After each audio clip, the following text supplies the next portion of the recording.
malinis. Anong favorite food mo? Favorite food ko? Onigiri. Favorite food ko yun. Ano yung kanin na may ano? Oh, diba? yung may Tuna sa loob, triangle. May nori na Triangle. Tsaka masarap kasi yung kanin talaga. Masarap kasi yung kanin. Japanese tsaka yung rice. Sticky, no? Sticky. Bumili nga ako nun sa bahay ng Japanese rice. Titignan ko pag sinain ko.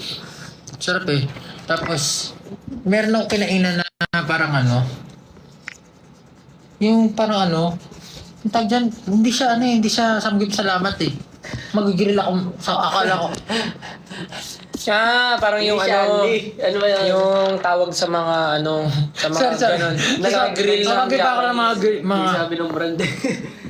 akala ko, lang term lang yan. Ano yun? Kayo, tawag nun?